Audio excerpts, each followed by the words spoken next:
સૌરાષ્ટ્રની રસધાર ઝવેરચંદ મેઘાણીના આ પુસ્તકમાં શાસક અને પ્રજા વચ્ચેના સંબંધને સુંદર રીતે રૂપ આપેલું છે.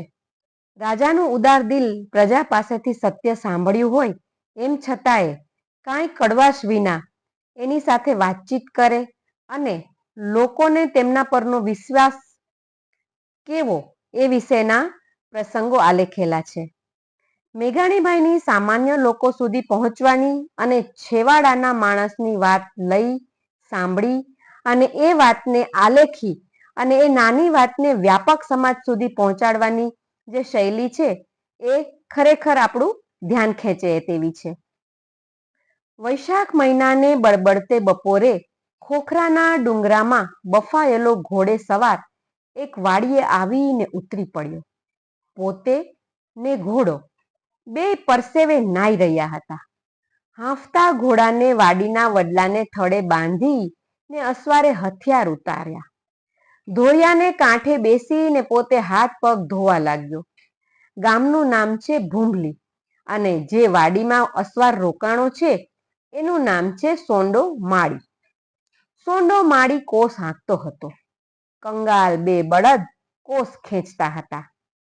કાગડાએ ઠોલી ઠોલીને લોહી લુહાણ કરી નાખેલા કાંધ, સોંડાએ ઉમેડીને તોડી નાખેલા પૂંછડા, બેસુમાર બગાઓ, લોહી માંસ વિનાના શરીરના બે હાડપિંજર, એવા બે બળદો છે. 101 કાણાવાળો એક કોસ છે. મંડાણ ઉપર પહોંચે ત્યાં અંદર માત્ર એક બોખ પાણી રે અને ચીથરે હાલ એ સોંડો. અસવાર એ બોખને જોઈ રહ્યો.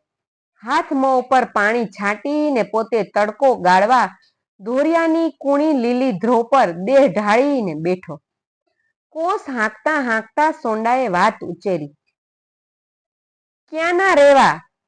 રેવા તો ભાવનગર. તયે તો રાજાના નોકર હશો? હા હો, છીએ તો રાજના નોકર. સપાઈ લાગો છો? સપાઈ? હા, સપાઈ છીએ. એલા તે તમે નમક હલાલ કે નમક હરામ? હવે અસવાર જોવા માંડ્યો. કેમ ભાઈ, નમક હરામ ને નમક હલાલ ઈ વળી કોને કહેવાય?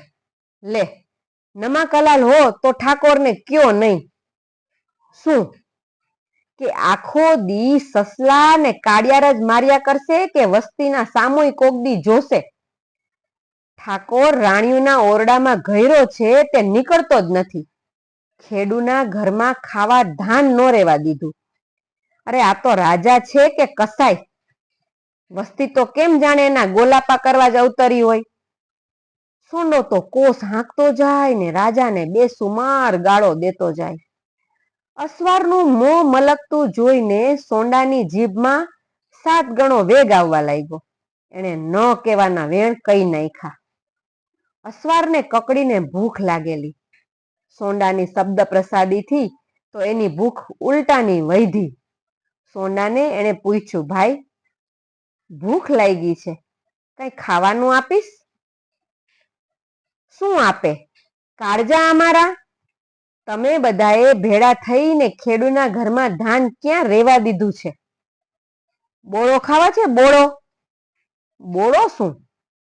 લે, બાપ ગોતર બોળોય દીઠો નથી ને? એમ બોલીને સોંડાએ વડલાની ડાળે એક નવી દોણી ટીંગાતી હતી એ ઉતારી. છાસની અંદર ઘઉંનું થૂલું નાખીને ખેડૂ લોકો રાંધે ને પછી એમાં મીઠું નાખીને ખાય. એનું નામ બોળો. સોંડો પોતાને માટે સવારે બોળો લઈને આવેલો. લાવીને એને ઊંચે વડલાની ડાળે ટીંગાડ્યો. એક તો દોણી નવી હતી ને વડલાની ઘટા ને છાયણે સીડેરી હવામાં ઘણી વાર સુધી ટીંગાયેલી રહી એટલે બોળો અતિશય શીતળ બની ગયેલો. પાંદડાનો એક દળિયો કર્યો અને સોંડાએ એમાં બોળો ભરીને અસવારને આપ્યો. ક્ષુધાતુર અને તાપમાં તપેલા એ શિકારી ક્ષત્રિયને ખાટી અને શીતળ વસ્તુ એવી તો મીઠી લાગી કે પલવારમાં તો આખો દળિયો ખલાસ કરી અને પૂછ્યું, હવે વધારે છે? સોંડે મીઠું મીઠું હસીને કીધું, કેમ, મારા માટે નથી રહેવા દેવો? એમ કહીને બીજો દળિયો ભરી દીધો. મહેમાનને એવી તો લજ્જત આવી કે સોંડાએ આખી દોણી ખાલી કરી નાખી. બધો બોળો મહેમાનને ખવડાવી દીધો.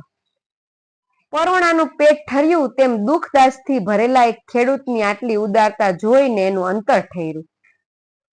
તડકો નયમો, સાંજ પડી. શિકારી સવાર થયો. જાતા જાતા એણે પૂછ્યું, ભાઈ તારું નામ શું? સોંડો. મુસાફરે ગજવામાંથી નોંધ પોથી કાઢીને નામ લખી લીધું. સોંડો બોલ્યો, કેમ? બોળો ચાખીને દાનત બગડી તો નથી ને? નામ સીધ લખત બાપુ. હસતા હસતા અસવાર બોલ્યો, ભાઈ ભાઈ કોક દી ભાવનગર આવશો ને? હા, ભાવનગર આવીએ એટલે તારા જેવા સિપાઈ ઠોસે ચડાવીને વેઠે ઉપાડી જાય. અને તે તો વળી બોળો ખાધો ને પાછું નામે લખ્યું એટલે ઓળખીતાને તો 2 ઠોસા વધારે લગાવ. સાચું ને? ના ભાઈ ના, ભગવાન અમને કોઈ દી ભાવનગર ન બતાવે. બીજા દિવસનું મોં સૂજણું થયું ત્યારે છાશ રોટલો શીરોવી, માથે કોસ મેલી, વરત વરતડી પઈને ઢાંઢા સોંડો વાડીએ જવા નીકળે છે ને બરાબર એ જ ટાણે 2 હથિયારબંધ ઘોડે સવાર આવીને ઉભા રહ્યા અને પૂછ્યું, સોંડો માળી કોણ છે? મારું નામ સોંડો કહીને ધડકતે હૈયે સોંડો ઉભો રહ્યો. તમને ભાવનગર તેડાવ્યા છે. કોણે બાપા? ઠાકોર વજેસંગજીએ. આ સાંભળી સોંડાના અંતરમાં ફાળ પડી. એને ગઈકાલની બપોર સાંભળી આવી. લાગ્યું કે નક્કી કાલ મેં ગાળિયું દીધેલી ઈ ઓલિયા અસવારે જઈને ઠાકોરને સંભળાવી હશે અને હવે નક્કી મને કેદમાં નાખશે. બોલા સાંભળીને સોંડાની ઘરવાળી ને છોકરા પણ બહાર નીકળી ઓસરીએ ઉભા. હવે એમને કાંઈ ખબર ન પડી. સોંડાએ બાયડીને કીધું, એ હવે આપડા તો રામ રામ સમજવા હો. બળદ અને કોષ મેલી દઈ સોંડો અસવારની સાથે ભાવનગરના પંથે પડ્યો. માર્ગે જાતા જાતા મનથી નક્કી કરી લીધું કે ભલે ને હાથમાં કડિયું જડે પણ ભેળા ભેળ ઠાકોરને મોઢા મોઢ જ મારે ઈના વેણ પાછા સંભળાવી લેવા છે. હવે આમે લૂંટાણા, હવે ભો શેનો રાખવો. સોંડો પહોંચ્યો. રાજમહેલની મેડી ઉપર ચડવા લાગ્યો. ઉપર ચડીને ઓરડામાં જ્યાં નજર કરે ત્યાં તો સોંડો થાંભલો બનીને ઊભો રહી ગયો. એણે કાલના ઘોડે સવારને ખુદને જ ગાદી ઉપર બેઠેલો જોયો. આ તો ઠાકોર પોતે. હવે સોંડો ભયભીત બની ગયો. ઠાકોર વજેસંગજીએ એને પોતાની પાસે બેહાડ્યો અને પંપાડીને પૂછ્યું, સોંડા તું બીવે છે શા માટે? બાપ ભૂલ થઈ ગઈ. કાલે તમને બહુ ગાળો દેવાઈ ગઈ એટલા માટે. અરે એમાં શું ખોટું થયું ભાઈ? તમે તો અમારા છોરું છો. તમારે દુઃખ હોય તો દુઃખ રોવાનો હક છે. બચ્ચાની ગારો તો માવતરને મીઠી લાગે. સોંડો શાંત પડ્યો. ઠાકોરે કચેરીમાં બેઠેલા અમીરોને અને અમલદારોને આગલા દિવસની વાત સંભળાવી. ઓહો જેસાભાઈ, ઓહો પરમાનંદા, શું કહું. આ ભોળિયા ખેડૂના વગર ઓળખીએ આદરમાન, એ મીઠો બોળો અને એથી એ મીઠી એની હાચુકલી ગાડું. એવી મજા મને આ મોલાતીયુમાંય નથી પડતી. બોલતા બોલતા ઠાકોરની છાતી ફૂલવા લાગી. ઠાકોરે પૂછ્યું, સોંડા તારે કેટલી જમીન છે? બાપુ 100 વીઘા જમીન ને 1 કોસની વાડી છે. મહારાજાએ જેસાભાઈ વજીરને કહ્યું, એક તાંબાનું પતરું મંગાવો. તાંબાનું પતરું આવ્યું. એના ઉપર ઠાકોરે લખાયું, સોંડાને 12 સાતીની જમીન અને 6 વાડીના કોસ આપવામાં આવે છે. પતરા પરી લખાણું. પાછા ઠાકોર બોલ્યા, પત્રામાં લખો કે આ બધું ઠાકોર એનો બોળો જયમાને એની માટે આપ્યું છે. ઈ પણ લખાઈ ગયું. હવે દરબાર બોલ્યા, પણ એ બિચારો આટલી બધી જમીન ખેડવાના બળદ ક્યાં લેવા જશે? લ્યો આપો 12 બળદ. હવે 12 બળદ આપ્યા. વળી દરબારે કહ્યું, બિચારો વાવણી કરવા દાણા ક્યાં લેવા જશે? સોંડાને 20 કળશી બાજરો આપો. બાજરો આપ્યો. બિચારાને છોકરા છાસ લેવા ક્યાં જશે? આપો 4 ભેંસો. 4 ભેંસો અપાય ને રૂપિયા 1000 આપો. માથે મદ્રાસી સેલું બંધાવીને સોંડાને ભૂંભલી પહોંચાડી દીધો. સોંડાના પરિવાર પાસે અત્યારે પણ આ લેખ મોજૂદ છે. સૌરાષ્ટ્રની રસધારમાં એક બીજો પ્રસંગ પણ આલેખાયેલો છે. એક દિવસ વજેસંગજી શિકારે નીકળેલા. ઓળખાય નહીં તેવો શિકારી લેબાસ પહેરેલો. સમઢિયાળા ગામના એક ખેતરમાં મોલ ઊભા હતા અને ઊભા મોલમાં પોતે ટૂંકો રસ્તો લેવા માટે ઘોડો હલાવ્યો. ખેતરમાં કણબીની ડોસી ઊભી હતી.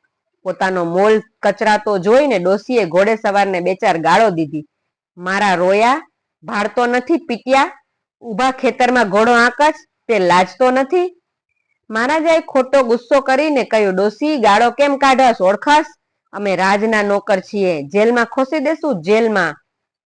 હવે જા જા રોયા, તારા જેવા સપાયડા તો કંઈક આવે ને જાય. બાપુ, વજેસંગના રાજમાં કોનું દેન છે કે કેદમાં પૂરે? ઠાકોર ચાલ્યા ગયા. મનમાં વિચાર કર્યો કે વાહ, મારી પ્રજા કેવી નીડર, અને મારા પર એનો કેવો વસવાસ. એને વધુ નીડર બનતા શીખવું તો જ મારું જીવ્યું લેખે લાગે. એને ડોસીના કુટુંબને કાયમની પટલાઈ આપી અને જમીન પણ ઇનામમાં આપી. સૌરાષ્ટ્રના આવા ગરવા ઇતિહાસની કંઈ કેટલીય વાતો સૌરાષ્ટ્રની રસધાર આ પુસ્તકમાં આલેખાયેલી છે. ઝવેરચંદ મેઘાણીનું આ પુસ્તક હર હંમેશા વાંચીને ફરી વાંચવાનું મન થાય એટલું બધું સરસ છે. ફરી એક નવી વાર્તા સાથે મળીશું. આભાર.